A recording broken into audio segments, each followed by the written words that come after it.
La SDCAF entraîne un changement de paradigme assez profond pour le port autonome de Kribi, mais pour tous les ports africains de manière générale.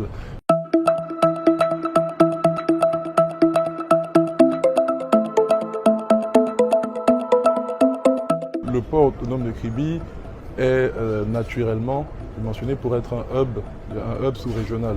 Donc nous avons actuellement des capacités qui sont en cours de développement. Il y a le fameux projet de phase 2, je pense que vous connaîtrez peut-être.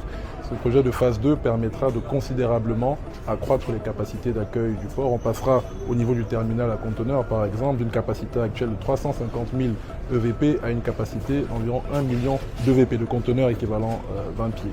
Donc cela va vraiment permettre au port de Kribi de traiter non seulement les trafics, ces trafics on va dire captifs, c'est-à-dire issus de sa zone industrielle en cours de développement, mais également de traiter les trafics que vous pensez sans doute additionnels, mais qui viendront du développement du commerce intra-africain qui sera donc impulsé par la SDCAF.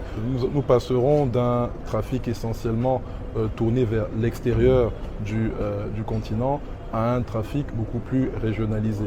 Et nécessairement, ça entraîne un besoin de concertation entre ports africains dont la coopération interportuaire intra-africaine va considérablement s'accroître parce qu'il y aura des nécessités de se concerter, de définir des stratégies communes, en tout cas dans la mesure du possible, en matière de politique tarifaire et commerciale, en matière de développement des infrastructures et des réalisations des investissements.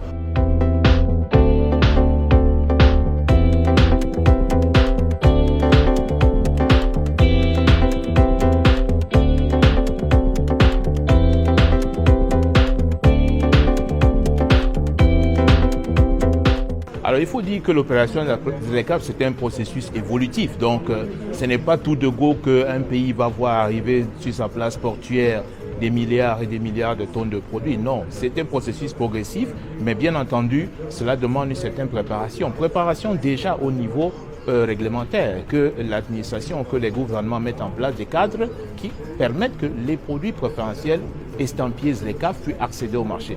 Les ports ne sont pas qu'un outil d'exportation et d'export. Les ports sont aussi un outil de développement. Développement des capacités par les intervenants qui se déploient. Développement en termes de connectivité parce que les ports favorisent la liaison entre la porte qu'ils sont et l'intérieur du pays.